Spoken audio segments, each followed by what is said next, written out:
Okay, I've been using my Roper Whitney as a bandsaw guide, and I realized that the bandsaw is like a good half-inch lower than this. So every time I use something on this, it doesn't line up with the table here.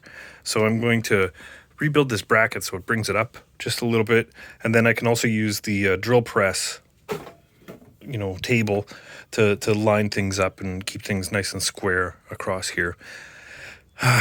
It's been hard working in here, so I got an air conditioner back up and running, and it's been discouraging to work on this. And why do I need this all ready to go is a couple of things.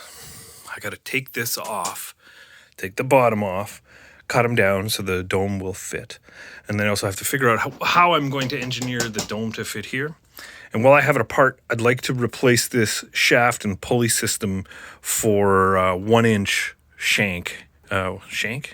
key-driven shoulder adapter.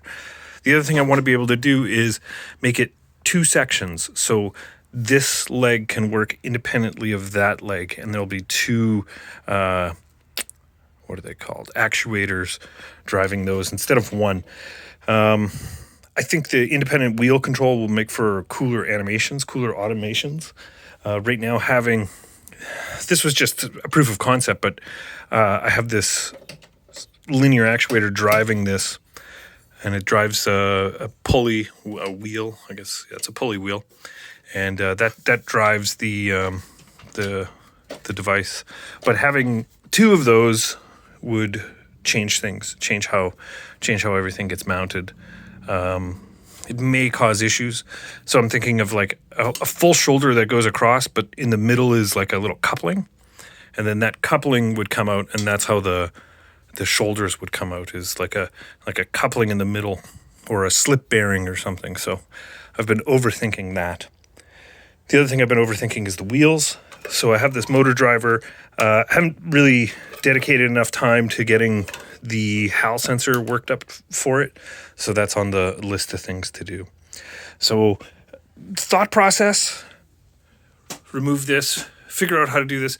This is the center leg right now. So the center leg has a bracket up top in there someplace that connects down to the center leg and moves the center leg up and down. I've been kind of examining other people's mechanisms for how they did the center leg, so I've been rethinking how to do that and what to do there. So big plans: new shoulders, new dome top, mount the dome, and then get the wheels running. So those are the next hurdles. The other thing is I'd like to make these less shitty. So some kind of mounting plate or some kind of card system or some kind of module system that everything plugs into. I've been thinking more and more like a CNC machine where everything goes to a common terminal base, some kind of screw terminal base here, and then a module right beside it. Lots to think about. This was all prototype, but at the same time, you can't go to the next step if you skip a step.